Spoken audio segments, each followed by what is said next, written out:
Over the past year, while I have been diving more and more into cryptocurrency and learning about all the benefits of the blockchain and decentralization and dematerialization of assets, for me, it definitely seems in 2021 that the future is decentralized. I think if you even Google that, there's quite a few news articles about the decentralization of the future. And decentralization, I think, is going to be a buzzword that we're going to be hearing a lot going forward and everything. Like in the past, it was like turbo. Everything was turbo. And then there was like HD. Everything's HD. I think the future is definitely going to be everything is decentralized. Decentralize this, decentralize that. And that is going to be the buzzword which a lot of companies are going to be using for everything that you can think of. So the main thing just now is that Bitcoin is and Bitcoin and the blockchain is decentralized finance, decentralized banking. And beyond decentralization, you have the dematerialization of assets. So they consider Bitcoin is the dematerialization of monetary energy. I think is what they're calling that. And the Michael Saylor, a big proponent of, or a Bitcoin maximalist would call him, he goes on about how the billion-dollar companies of today have been the ones which have decentralized and dematerialized their industrial assets.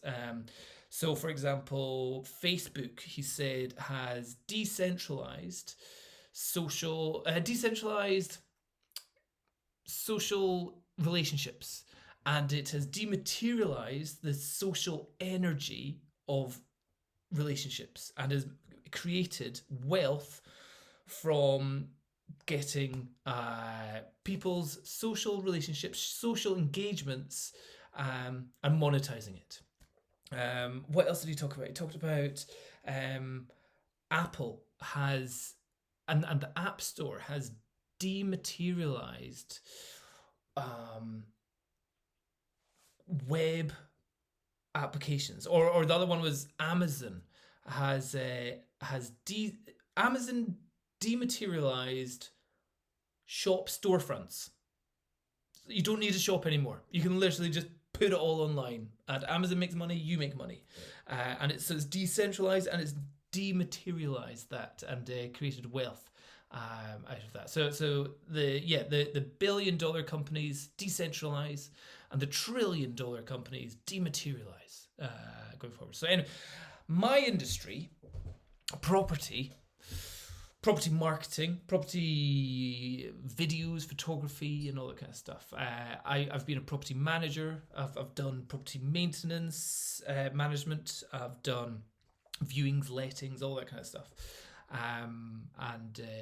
And my experience with the property industry, I'm trying to think, is that how do you decentralize property management when it's already very much centralized usually in your area going on there. Now, one company that I know of that has tried to decentralize, and one of the reasons it decentralized is so that it could expand, because one of the benefits of decentralizing something is the ability is scalability. You're able to scale something up if you're able to decentralize it, and there's also lots of efficiencies that you can bring into a company if you decentralize aspects of the company.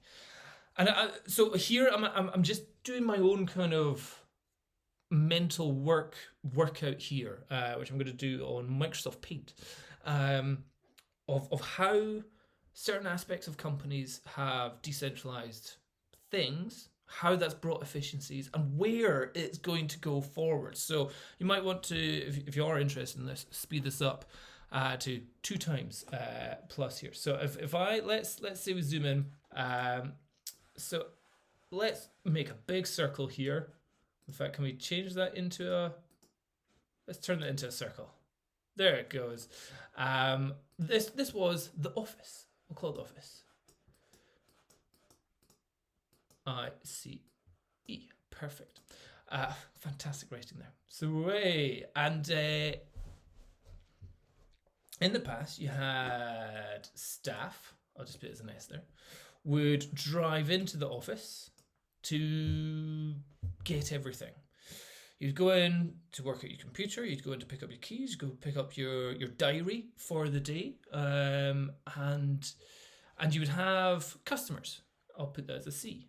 Customers can both be landlords and potential tenants as well. And they would have to get everything from the office as well. They would all be channeled through, I'd say, before they could get in, it would be through the receptionist. Or reception.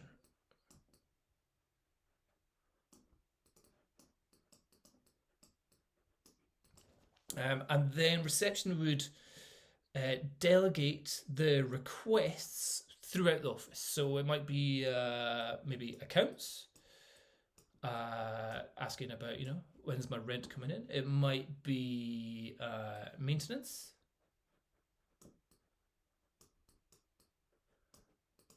It might just be, how's the viewings? So it might be just be viewings. This could be both rental and for sales going on there. Viewings or sales. Wow, I spelled all that wrong. But we get the point there. So that worked fine back in the olden days. Staff would come into the office, they would get their work, and then they would go out to the properties.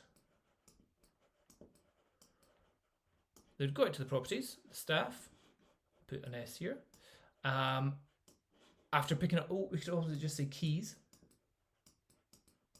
Keys were always in the office. Reception usually had control over the keys. And they would go out to the property where they might meet either the customers there, the landlords, the viewers, the tenants, and show them around the house, give them a bit of information about the house or something, and see what they think about it. So and then after that they would come back. They'd just come back to the office, drop off the keys, fill out some paperwork, email the other landlords, say, hey, we did a viewing, and all that kind of stuff. So that's how it works. That seems fine. How can we enhance this? Well, one of the first things we could talk about is one of the very basic, or the very first ideas, almost, it's not decentralization, but it's something, was let's say this office is doing well. It gets more staff. So staff increases. But the office maybe it's got enough money and the requirement for more staff, but it hasn't got the budget for premises. So what do you do? How do you increase your staff numbers but without increasing your premises? Well, a lot of the staff were out of the property, out at viewings at the time. So is there a way where we could do a thing called hot desking? So that became quite hot desk. And that meant that you could have more staff using the same amount of, potentially the same amount of in-office assets. All you had to do is organize timing. So that was a time management aspect there. So you could almost say you've decentralized the computer inside the office. Okay, so that's not just your computer. You can use any computer in the office. Another aspect that we brought in was just smartphones. So put in phones. Wow, I haven't had my coffee.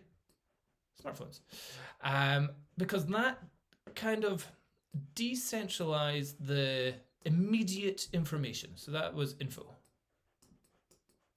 not necessarily decentralized, but it mobilized the information that we got, so that while we're still out, we didn't have to come back to the office to fill out forms, to send in maintenance requests. We could literally do it all from there.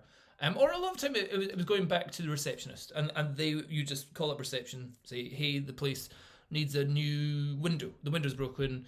Can we organise the maintenance team to sort that out? And they would call the landlord. The landlord would confirm it. They would get the maintenance out.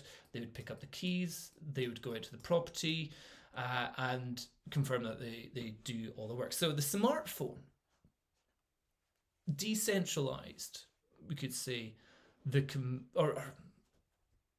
kind of liberated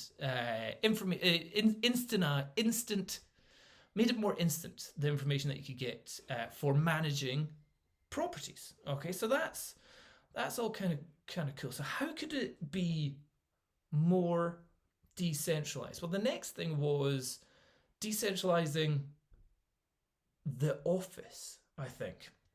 So now, because of the coronavirus, because of COVID-19, let's just go for a new one. Let's start down here. You've got the staff, and you've still got the office.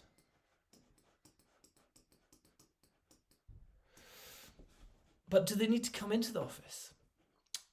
Not as much, because they've now got, let's say, laptop and mobile connections. Their information is much more available for them. So we still have the customer would be contacting the office, we'd be getting the reception,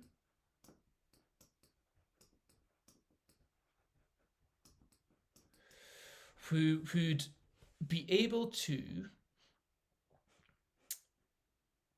delegate the requirements to the person before they even had to come into the office. So, you'd get your emails in the morning before you even drive off to work. Sometimes you might just need to go meet a landlord at a property. You wouldn't have to go into the office to get the information. Sometimes you might just have to meet a tenant at a property. You might need to deal with noisy neighbours and disgruntled council members and leaking roofs to go and inspect things before you, many different things, or do an inventory and all that kind of stuff. And it would still all come through to reception. The one thing I always think is the reception, I think, is one of the most important jobs within a company.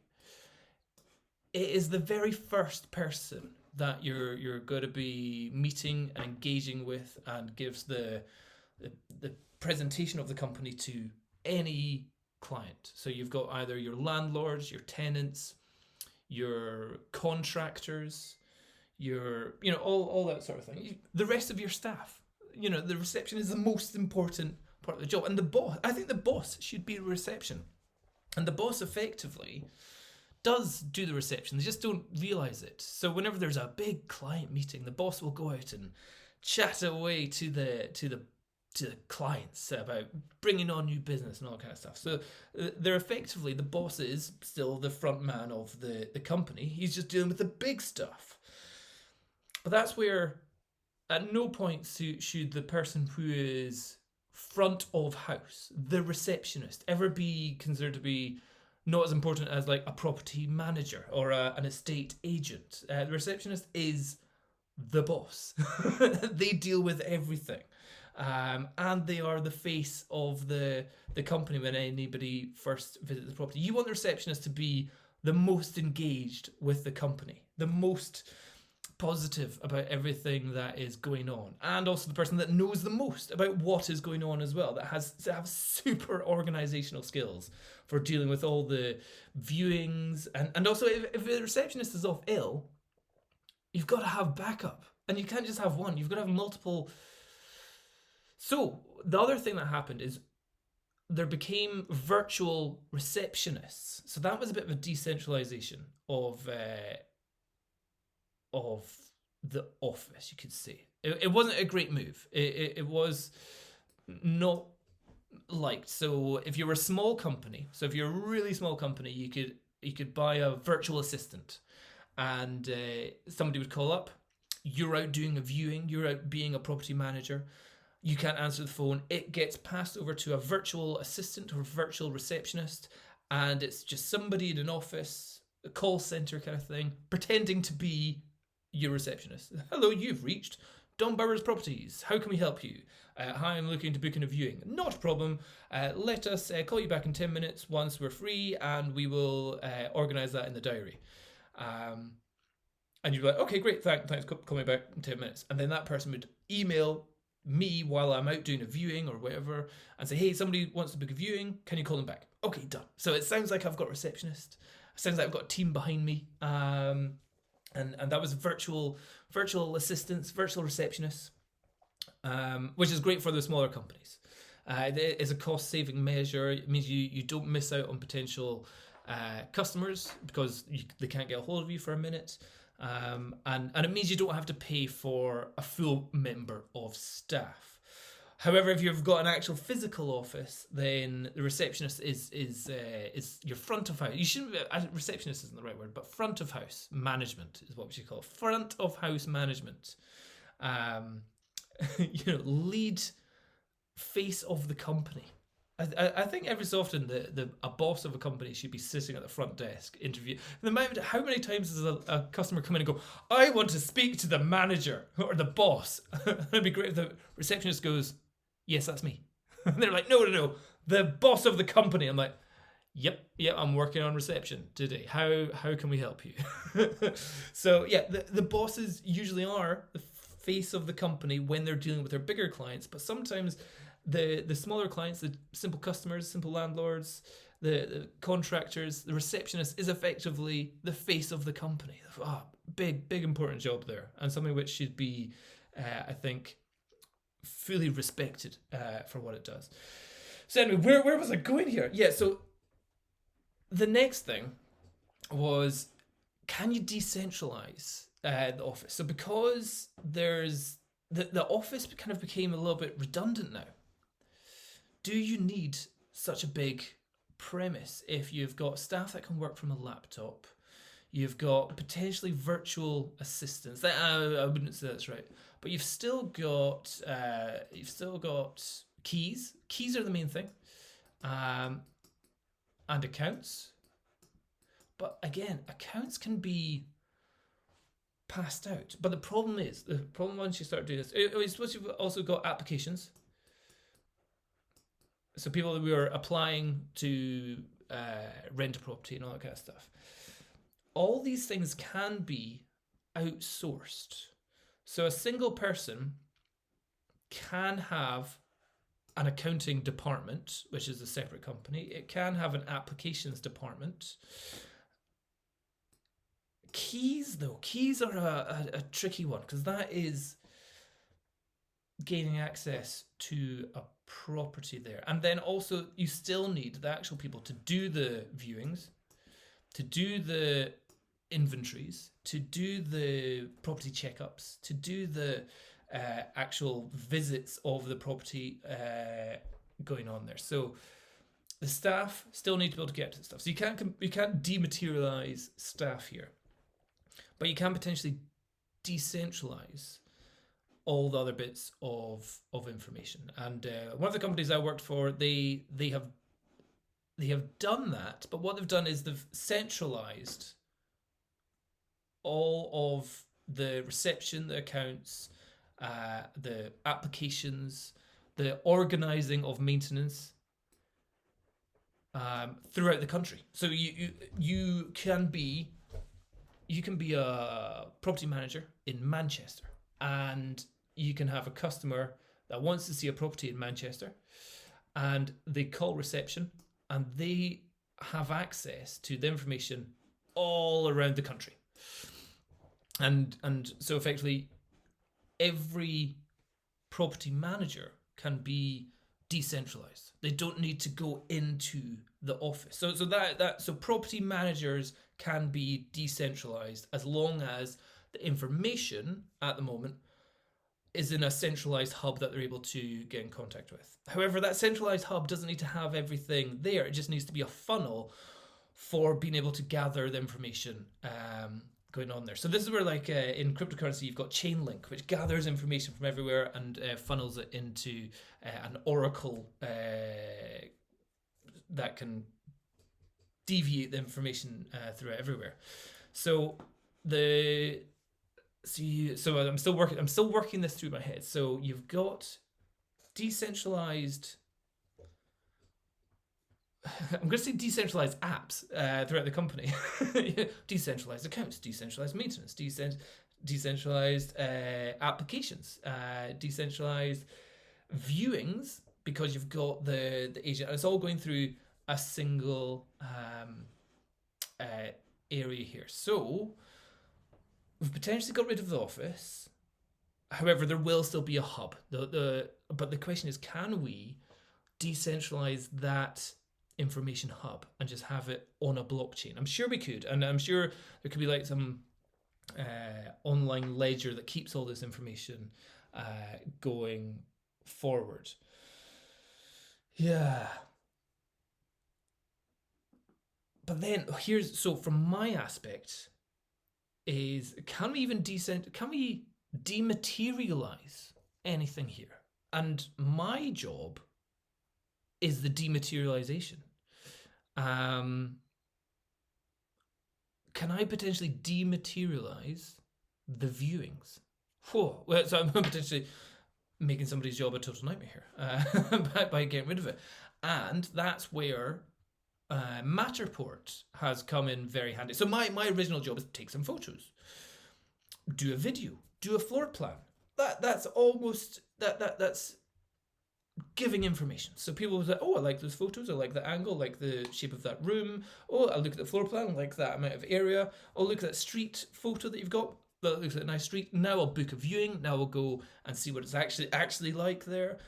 Can we go see it? So you still have to do all the aspects here. The next thing that we've brought in is Matterport. I'll bring this over here so you can see. And effectively, this is good enough that it can be a viewing. People can zoom in and literally walk around a whole property. And the way I've done it, I open up all the doors and you can go in, you can see what is in everywhere. And you can see everything of the property. In fact, we can go full screen. You might not be able to see this.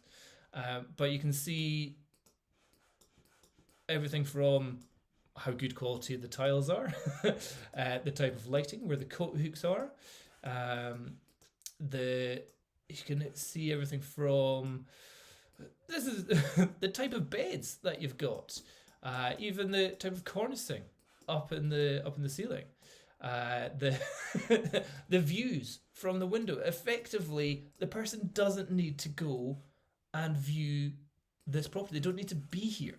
They can walk around it, and not only part of this is, but they can go, is it the right size? Well, you can get the wee measuring tool and go, right, I'll measure the size of this wardrobe. Is it from there to there? Okay, it's 76 centimeters by, up to the top, by, where was I?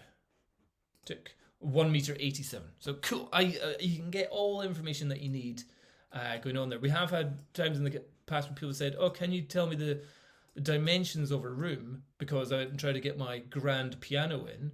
Well, here I can go, yes, it's from, you might be out by a couple of centimeters, but yeah, 3.5 meters wide, this room, by, let's go for another one, by from here to here by 3.5. Yeah, pretty much it's a completely square room in here. Maybe they go, yeah, but I need to know if I can fit my piano in the front door. Can you tell me, is the front door big enough? So, yeah, we'll find that out for you here. So, and this means that the agent or whoever doesn't even need to go to the property to do any sort of measurements. It's all done. So yeah, it's a 92 centimeter wide door if you're trying to get anything into the property. So that's good to know. So this Matterport potentially removes. It also means that landlords don't need to actually go to the property. If you kind of go, hey, we need to remove some stuff. It's like, oh, can you show me what it's like? I'm like, this is exactly what it's like. You've got bins and electric heaters, and you've got one, two Hoovers there, three, four, four vacuum cleaners in a house. Maybe we could get rid of some of that. We don't need to put that on the inventory. Would that be okay with yourself? And the owner going, well, let me just check which ones they are going on. So yeah, the Matterport, with its very much improved ease of use and accessibility, granted there's always some minor flaws with it that everyone will complain about, but otherwise it's a great way for people to fully get an idea of what the property is like before booking an actual viewing there. So this is potentially increasing efficiency, reducing redundant viewings where people go along and go, oh, I thought it was bigger. Again, with photos and videos, you can hide things. You can show, like here, look, we see exactly, oh yeah, this property's got a massive crack in the ceiling, or it's got multiple smoke alarms, or all the kind of information that you might find out later on. Is there anything else about this property that we could see? Another bit of a crack in the ceiling there. So that's where if somebody turned up to the property, they kind of go, oh, I didn't realize it was so many cracks, maybe I'm not interested in it. Well, you've saved your time by being able to show, or strip lighting. That's what you need inside a flat like this. Obviously there are things which you'll never know. What are the neighbours like? What's the sound of the road outside like? So that's where maybe a video as well is always beneficial. A walkthrough video of somebody kind of showing you what it's like. How noisy, how creaky are the floors when you go around. So yeah, that's Matterport is a way to not necessarily decentralize, but dematerialize the viewing aspect, or at least the initial viewing part. So I can now have this property being viewed 24 hours a day. There's no longer, oh, I need to book a viewing on a Monday kind of thing. It's like, oh no, I've been around this property, I know the size of every single aspect of the property. I'm interested in this property. Can you book me in? I know that the fireplace here is 1.7 meters. I can see this being a great way to have a property which is effectively permanently being able to be viewed. I think I'll just close this down. So that is the viewings, or at least the initial viewings, has been dematerialized by Matterport. So that's where I'm a big believer. Not even like the little 360 viewing things where you can only like click and go a little bit further forward. This is something where you can actually measure things on the inside. You can have a full 3-dimensional view of the property, which is hugely more valuable than 360 photos. So Matterport has managed to dematerialize the viewings. The one other thing is keys. So I think there's two things that will be the future. And property is always a very slow thing to advance. And we either have in the future keys, access into properties, which is done either remotely or by fingerprint scanners, or why can't a like I went to a property the other day, had to drive into the office to pick up the keys to go out to the property. Once I got there, the keys got me in, but then the alarm went off, so I had to run outside, call up the office, find the information, to find the alarm code to go back in, to try and turn off the alarm while it's going beep, beep, beep, beep. And I'm like, what's going on? I can't hear you. What's the number? 1471. Okay, brilliant. It's just like, whew, that was a tense time. How great would it be if you could just rock up to a property and go scan, beep, like you can with your credit card and all that kind of stuff. So I don't know how we would do that in the future. I don't know what the process of being able to have smart locks like that would be, but surely that's got to be something of the future, where from an office point of view, you could say, hi, I'm going to be going to this property. can you book me in with my phone? Beep, scan your phone, or on your computer, scan your fingerprint, go out to the property, beep, there's my fingerprint. Super futuristic. Look at my iris. Maybe it does that. And you don't have to go in somewhere, pick up keys that might not work, that whenever you get there, there might still be an alarm, all that kind of stuff going on there. One way which has been decentralized just now is they've taken, something with Airbnb, is key boxes. Wow, all key boxes don't start with this C. So key boxes. And that has been helpful for me. Again, a shoot I was doing earlier this week, went into the office, picked up a large set of keys. They're like, off you go, Dom, like, not a problem. I'll shoot it when the sun's out later on today. Drove all the way out to the place. It was miles away, got there. None of the keys worked. All the keys were for the back door. And it was fully fenced off. I was like, this house is going to take me at least 2.5 hours to shoot. I'm already an hour away from the office. It's about to become like rush hour. I need to drive back to the office, which is another hour, then back here, which is an hour, to then do this one house, to then drive back to the office to drop off the keys. So it's only taking me an hour there. So 1, 2, 3 at the house, 4, 5, 6 hours for one house. You're like, oh. And do you know what saved it? The guy that does the dressing of the property, that puts all the furniture in, he had his contractors going out. He just left a key box out the front. Called up the contractor saying, hey, there's a key box here. Do you use this? Is there any keys in that? I was like, yeah. Put in the number 1382. And they're like, okay, beep, done. Go in. Yes! Saved me literally 4 hours of driving going on there. So I was there. And also the weather was changing. So I was like, if I don't get this now, I could be coming back and getting crap weather. So, just the amount of time that we save. So yeah, I'm a massive proponent of key boxes. Granted, certainly in Edinburgh, there's a big anti-movement to key boxes. There's landlords going out and cutting key boxes off their fences, especially if they've not been given permission to do that. But for other properties where you have, maybe not in flats or apartments, but certainly if you houses, having a key box somewhere hidden, fine. All we need is that information there. Wow, that saves so much hassle. It also takes a lot of dealings with the property for the receptionist that deals with the keys. It takes a lot of hassle off their back there as well. And it saves a lot of, instead of contractors going in, how can I pick up the keys, going out to shoot a property, and then them going off to another job, and then somebody going, hey, I need to do a viewing. Oh, the keys are with the contractor. They're over in another city now. You're like, so we can't do a viewing. If the contractor just picks up the keys at the property, does their job, leaves the keys at the property, there's no hassle. Why don't we all do this? That has to be. So that is the decentralization of key access. The key information may be centralized. That's absolutely fine, but we can disseminate that through a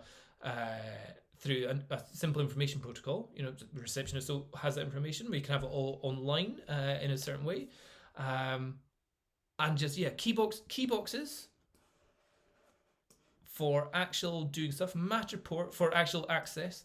Matterport for initial viewings, obviously,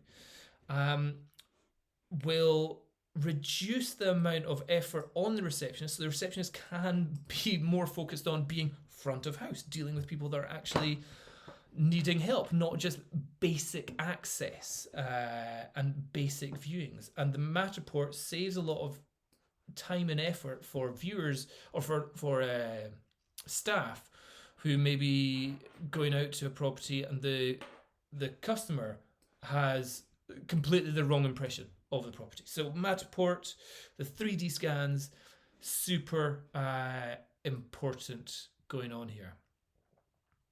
So yeah, key boxes, Matterports, virtual reception, virtual assistants, great for the single businessman or business lady. however, not professional enough for large companies. So that just becomes a nightmare going on there. So large companies, not so good. Dealing with accounts and applications and maintenance, that kind of all still needs to be done in-house. So one of the companies I was trying to that I was working with, or that I work with, we're trying to effectively decentralize the maintenance requests. I think it's probably the best way to describe it. So if a tenant moves in, they go in, they go, oh, we've got a leaking sink. Instead of them, well, let's start a new one down here. So we'll do a new one. So we've got the tenant has a sink problem. It's leaking. It's going drip, drip, drip. So they will do it in the past. They would call reception.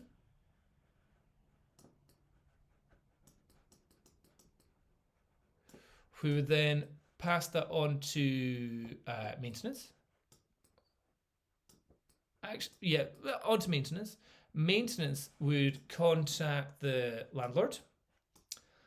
Landlord would either confirm it and say, yeah, fine, and give that information, or they would go deny, and they would get their own contractor.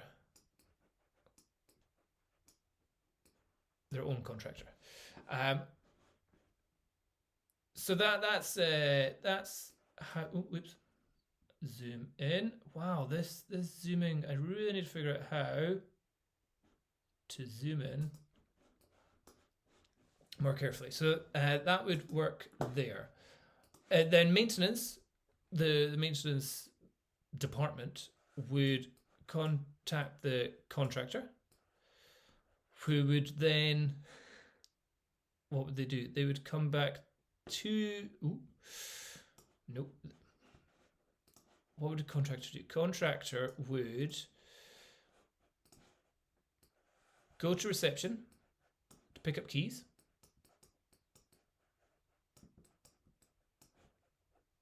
Then go out to property.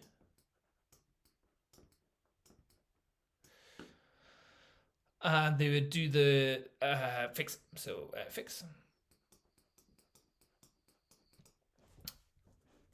And then hopefully from there they would return the keys.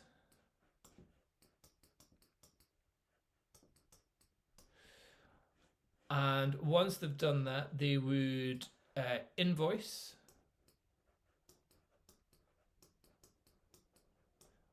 And that would go to, the invoice would usually go back to the maintenance manager. And the maintenance manager would then pass that on to, the landlord. The landlord would confirm and take that to accounts. So that is the path of a dripping tap. Oh God. And so if everyone's like, what's the point of a property manager? What do property managers do? Well, you've got a leaking tap. Here's the path that it needs to go. It is shocking, isn't it? So let's just do that again. So tenant has a leaking sink. It goes up to, they call the office. Say, hey, reception, can we get this tap fixed? They go, sure, we'll pass you on to maintenance. Maintenance goes, what's the problem? Is leaking tap. Okay, we'll check with the landlord if we've got a budget, or if they've got their own contractors, or however they want to deal with it. Maintenance call the landlord. Landlord's like, and this is easy. This is the best way. Landlord says, that's fine. I live next door. I'll fix it myself. Done. So, saved everyone hassle there. Well, the 99% of the time, the landlord goes, okay, go get it fixed. So they come back to maintenance. So they tell maintenance, yes, go get it fixed. Maintenance go get their contractor. Contractor goes, okay, I can fix it on Wednesday. They come into the office to pick up the keys. They go out to the property. They fix it. They then return the keys, and while they return the keys, they make the invoice, hand that into maintenance. Maintenance sends that to the landlord. Landlord confirms it, and they send that to the accounts, and the accounts take that from their monthly bill.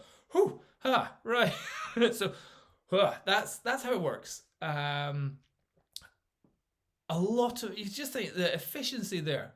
Where can we make efficiencies from that? So the company I work for, they were trying to bring it so that it didn't even have to come into the office.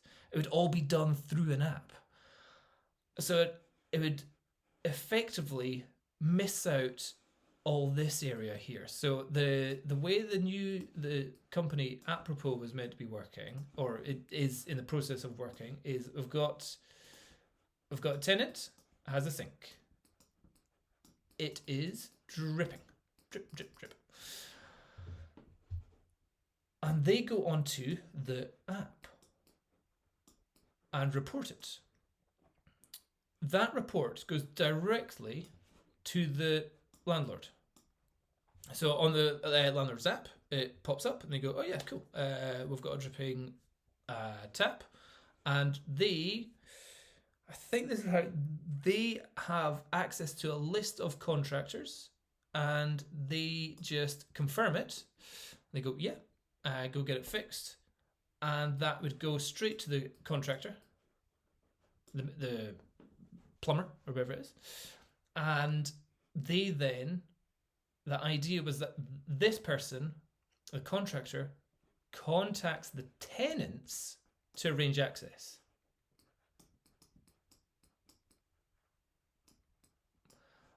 And the idea was that the company never holds keys to the property,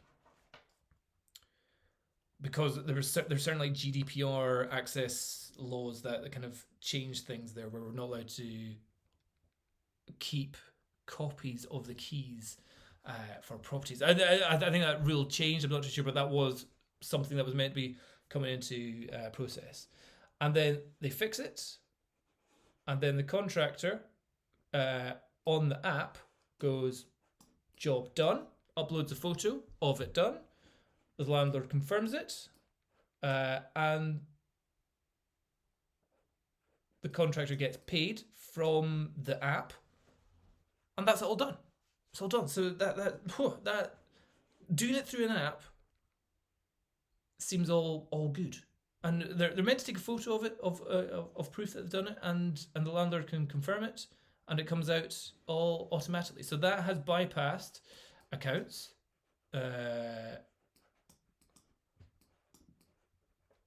Because it's done via an app. It's bypassed the maintenance department. And now this isn't to mean there isn't a maintenance department, because there may still be a case of things go wrong, or there's larger problems that need dealt with, or a tenant is complaining of problem. They kind of go, what's going on here? Is this tenant taking the mick here? And it can all be done. It may be the case where the contractor needs to give an estimate. If it's like a big job, like, oh, I've got a broken ceiling here.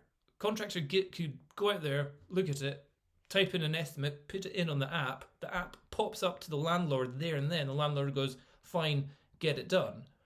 Saving a huge amount of time. So that is helping to certainly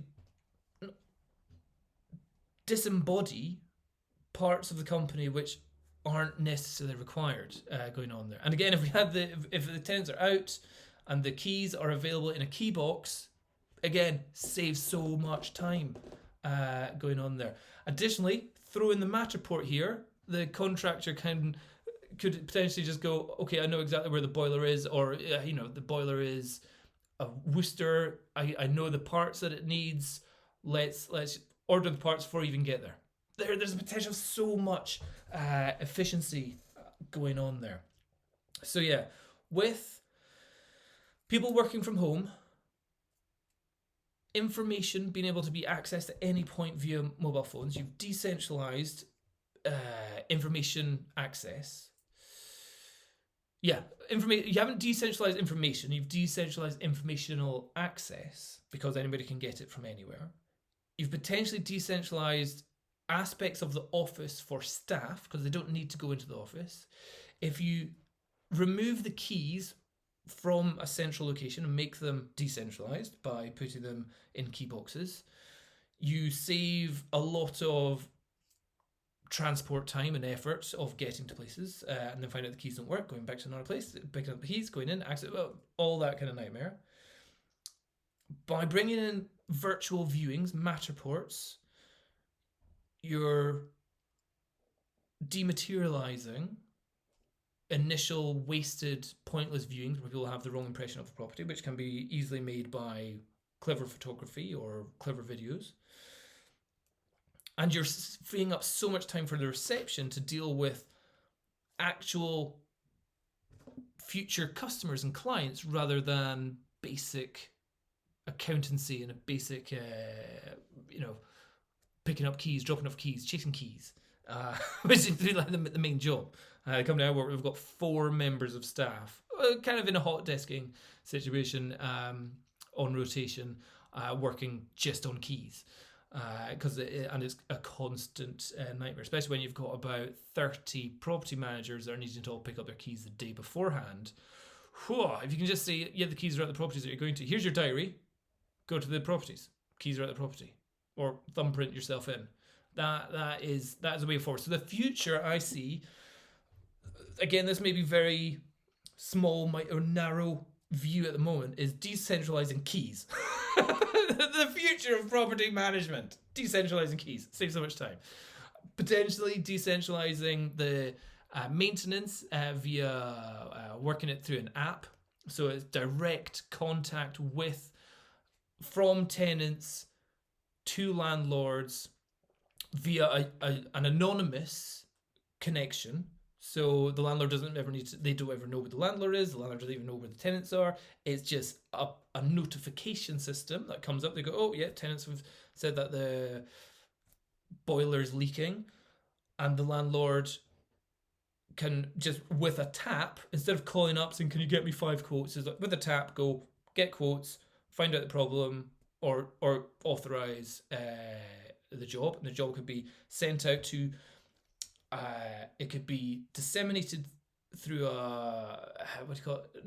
through first come first serve basis. So hey, we've got 5 plumbers. Hey, can you let us know who's able to go to that? And then it could be almost like an Uber of maintenance, where you say, hey, we've got 5 different plumbers.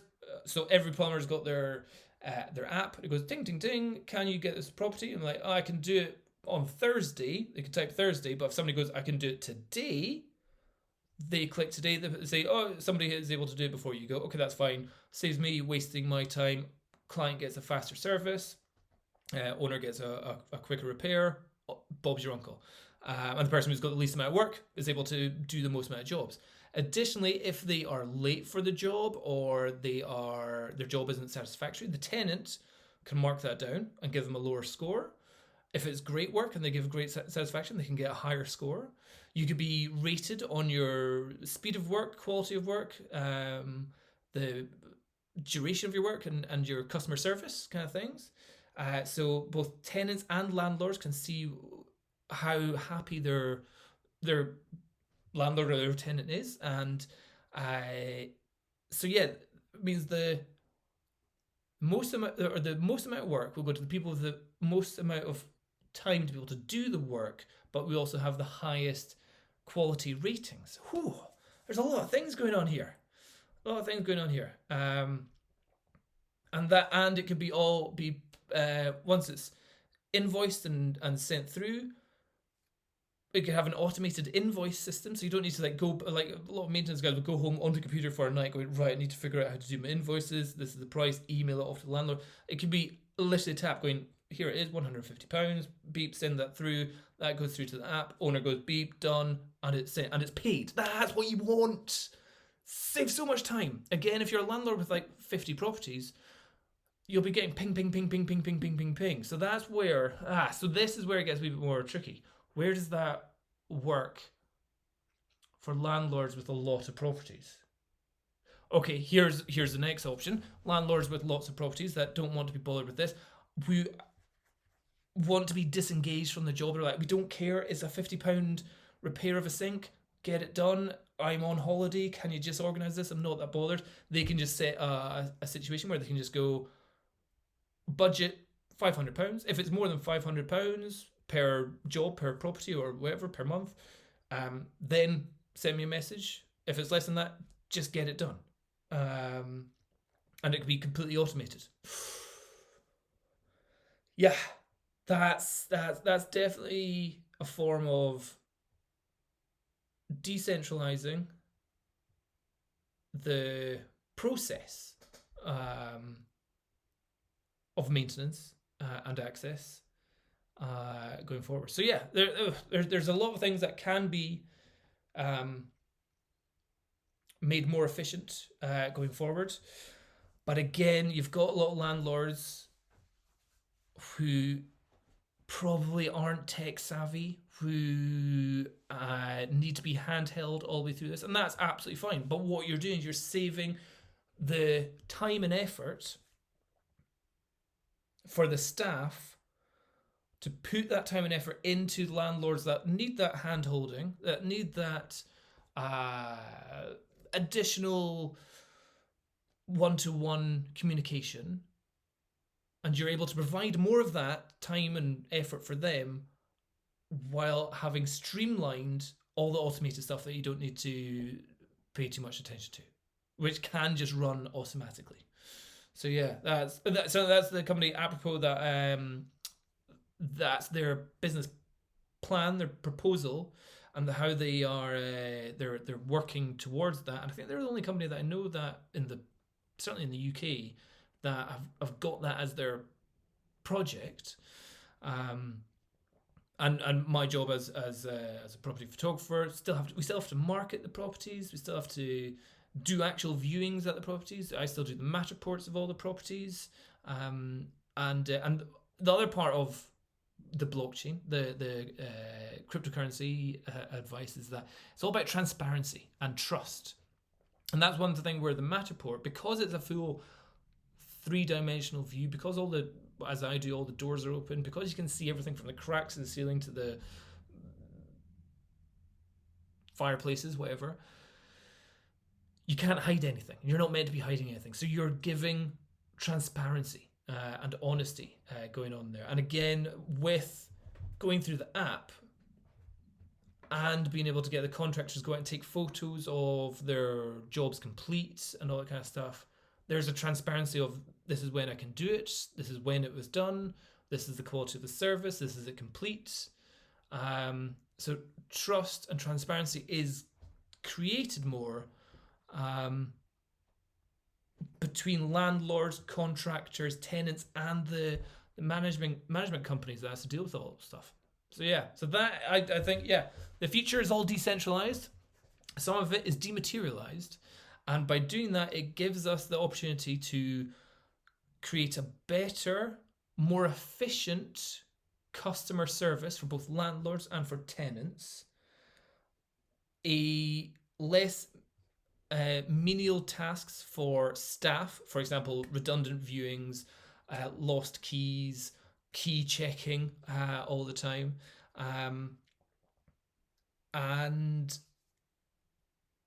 it's there's potential of lots of scalability by bringing in those efficiencies going on there. So yeah, as we say, somebody could be in Manchester, somebody could be in London, and they bring in the landlord on, put them on the app, put on the contractors on the app, and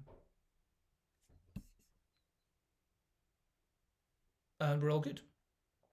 Did I just lose internet there? I think I just lost something. So yeah, that's my plan for or the way I see the future of property management, the real estate industry, certainly the management side, going forward. Yeah, so if we can definitely reduce that workflow down to a more efficient app-derived